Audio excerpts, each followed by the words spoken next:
I asked Evan Bouchard this morning about last season, and he was very positive, said, yeah, I didn't play a lot, but man, I still learned. Did you still sense he, seized the opportunity last year, and what do you hope he turns that into this year? Very much so. I mean, he went over in Europe, played half a year, continued to play, continued to grow, mature as a player, came back, and he probably didn't play as much as he'd like to play, but every day he was working with our group. He's engaged with our group. Our leadership embraces him. He got to spend a lot of time with Jim Playfair, a lot of extra time in practice, and he's in every meeting. He's understanding what we're doing as a team. This year, the difference that I see him, he's gone from being a young player to he looks like a man now. He showed up this year. His maturity, the way he carries himself, his fitness levels are excellent. I mean, he carries himself like an NHL player now, and we're going to give him a great opportunity. We need him to take a step forward for us, and I have full confidence that he's going to do that. And as you probably know, there was obviously some news about Josh Archibald yesterday. How come he wasn't on the ice today, and what's his status going forward here? He just came out of a 14-day quarantine with no skating, no nothing, so he's until he can get up to speed with where the group is, he won't be with the main group. Dave, over here, your team's been pretty good in the regular season for 2 years in a row. Playoffs didn't go your way. So I get there's a process and you got to get through 82 games for the playoff start. I get that. But what are the things that you can do, during the season so that when you get back into overtime in 3 games in the playoffs, the break goes your way, the goal goes your way? How do you square that? Yeah, you got to continue to build your team. There's things that you recognize, that the lessons you learn. It might be, if you look at those games, they're tight games. We lost one on a face-off, one on a turnover. You could say we took an undisciplined penalty. Like all those things that they kind of stick in your craw, and you can't put your finger on one of them, but all of them you got to continue to do better all year. If you're turning the puck over a lot in a playoff game, you probably did a lot in the regular season. So there's things that you can do in the regular season, prepare yourself for those games. Now that being said, we have to earn the right to be a playoff team first. Like you got to have a regular season where you earn that right to be a playoff team. And a lot of these little things that we're talking about, we've been talking about them for a long time, but you've got to continue at them and you got to do them better. There's the team can play good structure, but you got to play structure a little better, a little more consistent, a little harder. You have to defend a little harder. Our goals against has kept going the right direction. To be a real good team, you got to get that in the top 10. Goals against has got to be top 10 if you want to be what you think is a good contending team. So there's all these little things that we talk about every day, but it's a matter of continuing to do them better and better. And when you get in that, if you earn the right to be a playoff team, hopefully those lessons are learned and you can execute them at a higher level and hopefully get the success you want.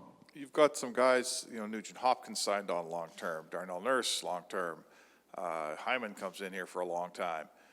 Have you noticed with all your leaders, McDavid, Draisaitl, is it too early to notice a difference in their outlook, in their expectations? And I guess how are you going to see that? How does it show itself? Well, I think all those players you talk about continue to mature. The difference between, I see it in, say, Connor and Darnell and Leon, the difference from where they were 2 years ago when I came in to now, and it's just maturity on there. They were great young players. Now they're great young players that are the backbone of this team. And even though you might have said they were the backbone 3 years ago, well, that was still early in their careers to say, hey, you're the backbone of a franchise. Now you've got these guys that have continued to mature. Like Connor and the way he carries himself in the dressing room around his teammates and everything is different now than it was 2 years ago. Same with Leon. And Darnell has taken a huge step in that. So that leadership group has really, they have a quiet confidence about them, but they also have that feeling that they know they have to get better if we want to get to the place we want to get to. So both of those, they have the thought process, we're learning, we're coming, we have to continue to grow, but there's a confidence in them that they know they can get there. And that confidence of that leadership group, that goes right through your team. Started right from day one with, Hyman next to McDavid and then Pouliarvi over there. Is it, I know we're not supposed to read too much into it, but this seems obvious. Is giving these guys every day they can get together to start building whatever they can build, is that a priority early here, Dave? Yeah, it's a priority to get guys feeling comfortable together. And, it's funny, it's the first day of camp, so you see them there, but these guys have been scrimmaged together for 3 weeks. Every time I go out and watch, they've got the same lines out there, and there was no, I didn't ask them to do that there. So it's, we'll see how it goes. In exhibition, we'll try some of those combinations. We'll try some different stuff. We'll just, you got to see how it works out. But right now, if it was any indication from the first day of practice, those top two lines were really good. So we'll see where it goes. With Hyman, there's been lots of discussion about the elements in his game that can be complementary. What have you learned or do you know about his personality? What is the room getting in terms of the type of person and how maybe his off-ice persona can help this group as well? Real solid guy. Like he's a vocal guy. He'd be one of those guys, if you've been around a dressing room a long time, he's one of those guys who's just a really good guy. He works hard. Everything he talks about, he does. It's not just all talk. He does it. He carries himself the right way. I don't know. It seems like it's just been seamless. He's come in here and fit in. It looks like he's been around for a long time. So I spent a bunch of time with him. Had dinner with him the other night. He's a very engaging guy. He wants to be here. Wants to help this team become a top team, and he carries himself and plays like that on the ice every day. And as a coach, when you get a player like that in your room, boy, it's awful nice to have. Dave, yesterday Ken Holland said that he said Josh Archibald would miss about 30 games if he didn't get vaccinated. I was just wondering what the dynamic is right now in the room. I know you guys were trying to convince him to get vaccinated, but it's a personal choice. But I guess how does it affect the team right now when you may be missing a player for 30-some games? Well, it's early in the process here, so let's let it work out before we say he's going to miss 30 games. It's early. I shouldn't say it's early, but there's still some time for him. Some people it's a hard choice for him, and we had some guys that they've thought about it a long time. It's not just that this didn't creep up on them. They've thought about it a long time. People have different things that they're concerned about with it, and you have to respect that concern. That being said, vaccinations become kind of part of the world here right now. So but he's still here. He skated on his own this morning. We'll see. We'll get him up to speed, and then, as an organization, you have to kind of figure out where it's going to go. And I want to ask about your blue line. It looks like you have some depth in the blue line this year, and you'll have competition for jobs this season. Mm-hmm. Can you just give me, the comparison of the blue line this year as opposed to what you guys had last year? Well, I would say it's a work in progress because we've changed some people. You've changed. CC's kind of gone into Larson's spot there, so we got to see how that goes. Lars was a good player for us. I expect CC to be a good player for us. Duncan's going to miss a few days here, but it'll be interesting. He's got to get back and get up and going here, and he's very motivated to do that. We'll see where it gets to. There's some competition for that final left spot over there. There's Chris Russell's there, Cuckoo's there, Lageson's there. Broberg's a young guy that's going to push, so there's some competition on that side. On the other side, I think, everybody wants Duncan Keith to do well, Cece to do well. I think the key to our blue line this year is Evan Bouchard. I think he's going to be a real good player for us. I think he'll continue to improve. And to me, he's the X factor for our blue line to come out and say, okay, I think we're going to be better. Dave, you mentioned a couple times getting up to speed and, don't have time really to get up to speed at the start of training camp. Has that changed since you became a head coach where now players have that 2-3 weeks where they're expected to arrive at camp ready to go and allow you to kind of pare it down and start looking at lineups? Has that process changed over? Yeah, it has, since the training camp went from 28 days to 21 days. And in essence, if you think about it, it's 21 days, you've got to give 2 days off in the 21 days.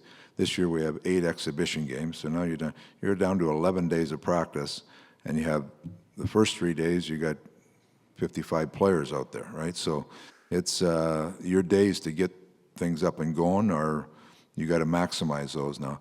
I like the way we're set up this year. We got three days here to kind of get everybody up and moving. We had good practices today just to try to get some of the summer hockey out of them. We'll have a short practice and a scrimmage tomorrow with each group, and then we go right into 5 games in 7 days. And you're going to need lots of players to play those 5 games, you know. So it's you'll get a good chance to look at. There's a lot of young players that are going to get an opportunity. With eight exhibition games, you're going to be, you know, they're going to get lots of opportunity. And then after that game next Saturday, I'd like to get right down to close to our team. And you got 3 exhibition games left, and you got 10 days to get ready for the regular season. So I don't mind the way it's working out right now. Some of the exhibition games, you'll probably see players in there that might not have got a chance before, and they'll get a chance, and we'll see what they can do. And the follow-up to that, Dave, would be in terms of in the off-season, when Kenny adds a few pieces, and this would probably go for the last several years, when you get a couple of key pieces added to your club, do you take some initiative in the off-season to maybe reach out, you know, get on the same page with that player, find out a little bit about the player? What sort of, you know, things in the summer that we don't see that you do, maybe just to get everyone on the same page coming in? No, you do that all the time anyway. You're touching base with guys all along, and you know, could be a conversation, could be a text. You have a pretty good read on guys. The world is easy to communicate these days like that, so it's you know, especially with our leadership group, I stay pretty tight to them. The new players that you're acquiring, you're always trying to get to know them a little better. You know, I spent some time with each of the 3 forwards we brought in, Fogle and Hyman and Ryan this week, and you know, you get to know them. You get to know them as a person, as a, you know, what they bring to the team. And as new players coming in or young players coming in, they want to know where they stand. Like what do we envision for them? And so there's a lot of players like that. And I, you know, chat with Benson, with Perlini, these guys that they're, you know, to give them the best chance to be at their best and give them the best chance to get to the place they want to be, you got to make sure that they know exactly what to expect from when they come in, and you put the ball in their court, and then they go, you know. So, you know, and some of that competition, I got to say today, like the guys who, you know, I kind of see as in competition for certain things, they've showed up in great shape. Their first day of practice, they're all in first day. Like Benson was good today, Perlini was good today. Kyle Turris has come back in great shape, you know. So there's some people like that you kind of stay tight to in the summer, and when they show up, they can go one way or the other. Or if they stay the same as they were, they're probably going to have the same result. And it's great to see as a coach, you see these guys come in and say, hey, they're different than they were before, and that change could be very beneficial to them.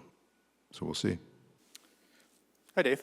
Yeah, it's funny you mentioned Benson, because I was just going to ask about him, and you got him on a line with the AHL line that he was with last season. What do you like about putting those guys together, and what do you want to see from them as they all, I guess, try to battle for some spots here? They were an excellent line together in the AHL, and I want to give them the best chance to be successful here. So we'll play them together a little bit. They'll play apart a little bit, like that line's not set in stone, but coming into camp, I wanted to make sure all 3 of them felt comfortable and can play at a level that get in and not sure who they're playing with. They give them a chance to be successful. That's what I'm trying to do, you know. And Marody is a guy I want to see he'll be a little bit on the wing and a little bit at center, but you know, Benson's a guy, he's pushing to make our team. We have to see what he can do, so you should give him the best chance to do that, and that's what I'm trying to do.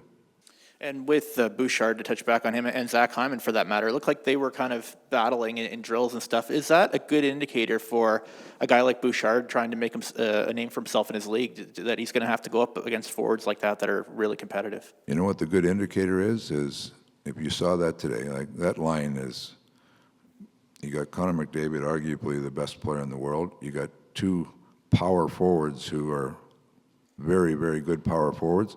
The thing that I liked about that is Cuckoo and Bouchard, every drill, every battle drill they went into, they wanted to go against them, every one.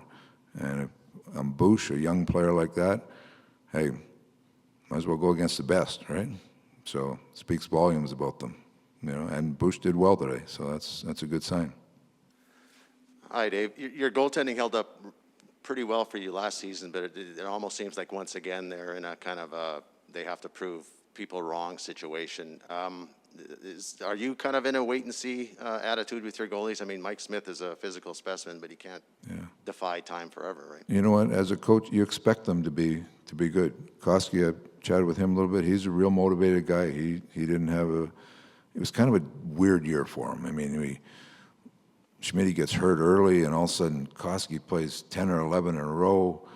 It was a tough year on everybody. Koski's family's in Sweden or in Finland doesn't come over. I mean, it was a challenging year for everybody. Schmidt came back from injury and in a shortened season took off and played so well that we played him a lot more. But I expect both guys, like we want to use both guys. I don't know if we'll get into the 2-2 we were in the first year, but both guys are going to have to play a lot. And coming in, you expect both guys to play well. Yeah. Koskinen did take a lot of heat last year. Where is he mentally, and is that something that he's going to have to kind of break through? It was just. I think he's really motivated. He's in the last year of his contract. He wants to come in and play well, and you know, and I don't know. Like I still think he probably didn't play as well as he'd like last year, but I still think it was a unique situation. You got to caveat that a little bit, you know. So he's back this year. He's in shape. He feels good. His family's here. I think he's a motivated guy. I think he'll come in and play well. Hi, Dave. With the addition, you talked about the addition of Zach with Fogle here, and I'm sure there's hope that some of the younger guys are going to progress. Do you feel this is the deepest forward group you've had since you've been in Edmonton, or? Yeah, the deepest forward group for sure. That's without a doubt. And it's not just, it's the addition of those players. Like you got Hyman and Fogle and Ryan. It's not just that. It's how far Yamamoto's come, how far Puljujärvi's come. You know, even you could say McLeod has taken steps from where we were 2 years ago. So it's, you know, some of that homegrown stuff has really come to the fruition for us. That's made us a deeper team. You add some good players through free agency, but your young players integrating in your lineup and having an impact there is how you continue to get better. And what does Yamamoto have to do to take a step forward from last season? He obviously just signed his contract. He's here at the start of training camp. What do you feel he's got to change or, you know, do better from last season? Well, I think he was a little snake bit last year. He's kind of up and down a little bit. I think Yamo is one of those guys that he's kind of a momentum player. You know, when he first came in the year before, he came in and he did some things pretty well early and got lots of opportunity, and got with a couple of players in Nuge and Draisaitl when Connor was hurt there a little bit, and really took off.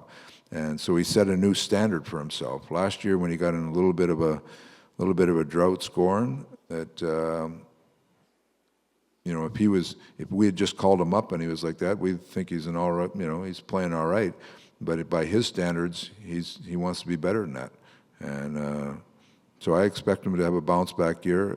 You know, we'll start that line together a little bit and just see how they go. But I'm glad he got his contract stuff out of the way. It was a smart move by him to get it done, get in here, get going. It never works for a young player to miss parts of camp, and so he's in here. He's in great shape, and you know, I think he'll have a real good year for us.